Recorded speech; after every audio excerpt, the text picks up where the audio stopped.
হাদির গায়ে গুলি লাগে এবং সে মৃত্যুবরণ করে, তখন আমাদের মতন যারা প্রার্থী নির্বাচনে মানুষের দিকে তাকিয়ে আছি যে মানুষ যদি আমাদের ভোট দেয় ইনশাআল্লাহ আমরা মানুষের পক্ষে সংসদে যাব।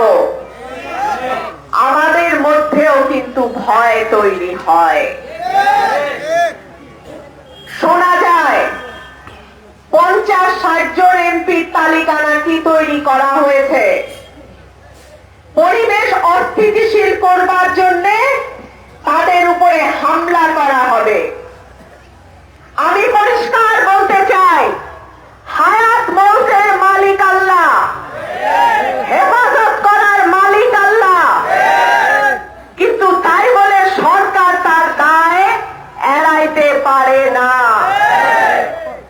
ওসমান হাদির মৃত্যুর দায় সরকারকে নিতে হবে। বাংলাদেশে আইন শৃঙ্খলা পরিস্থিতি, বিশেষ করে ঢাকা শহরে আইন শৃঙ্খলা পরিস্থিতির যে অবনতি হয়েছে সেই দায় এই সরকারকে নিতে হবে। এবং আমি সরকারকে আহ্বান জানাবো, জাতীয় নির্বাচনের আগে কার কার বাড়িতে অবৈধ অস্ত্র আছে, কার কার হেফাজতে অবৈধ অস্ত্র আছে, সেইগুলো আপনারা খুঁজে বের করেন। আপনাদের পুলিশ আছে, প্রশাসন আছে, আইন শৃঙ্খলা রক্ষাকারী বাহিনী আছে। যদি 5ই আগস্টের পরে যে অস্ত্রগুলো লুট হয়েছে থানা থেকে, সেই অবৈধ অস্ত্র কারো কাছে পাওয়া যায়, তাকে আইনের আওতায় নিয়ে আসেন। পরিষ্কার বলে দিতে চাই, 26-এর নির্বাচনে যারা প্রার্থী হবে, যারা ভোটার আছে, যারা প্রার্থীর পক্ষে মাঠে কাজ করবে, প্রত্যেক মানুষের নিরাপত্তার দায়িত্ব সরকারকে দিতে হবে। ইনশাআল্লাহ একটি নির্বাচন অনুষ্ঠানের কথা আমরা শুনছি। আশা করা যায় আগামী বছর ফেব্রুয়ারি মাসেই এই নির্বাচনটি হবে।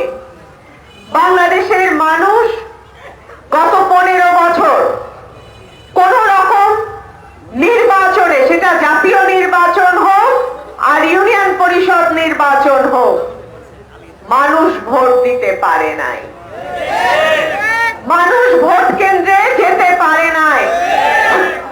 নৌকার বাইরে অন্য সকল প্রার্থীকে এলাকায় ঢুকতে দেয়া হয় নাই।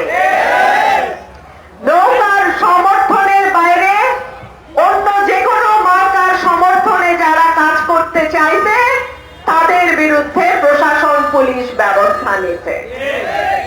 ইনশাআল্লাহ আগামী যে জাতীয় নির্বাচন ফেব্রুয়ারিতে হবে, সরকার বলছে বাংলাদেশের ইতিহাসে সবচেয়ে ভালো নির্বাচন নাকি 2026-এ সরকার উপহার দেবে।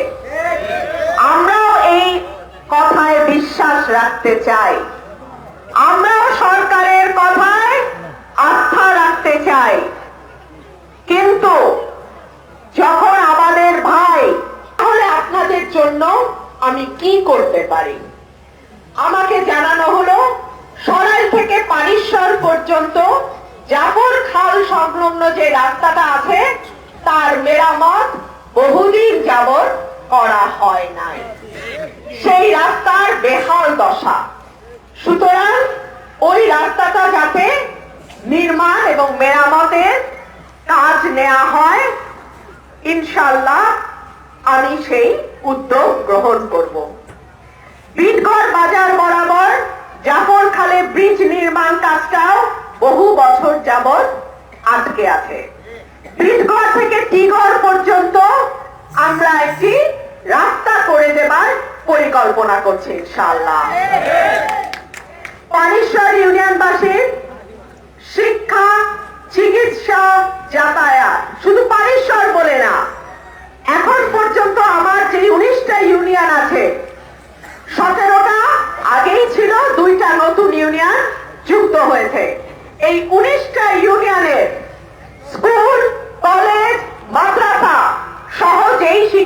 প্রতিষ্ঠানগুলো আছে এবং সরকারি বেসরকারি যেই চিকিৎসা কেন্দ্র বা হাসপাতালগুলো আছে সেটাতে যেন সর্বাধুনিক প্রযুক্তি, উন্নত মানের শিক্ষক, উন্নত মানের চিকিৎসক, উন্নত মানের চিকিৎসা যন্ত্রপাতি, আমি ইনশাআল্লাহ যদি নির্বাচিত হতে পারি আমি সেই উদ্যোগ গ্রহণ করব। পানিশ্বর থেকে আজবপুর পর্যন্ত মেঘনা নদীর যেই ভাঙন আমাদের হয় প্রতি বছর, সেখানে বেড়ি বাঁধ দিয়ে আমরা ভাঙন প্রতিরোধের জন্য যা করা দরকার সেই ব্যবস্থা আমরা নেব ইনশাআল্লাহ।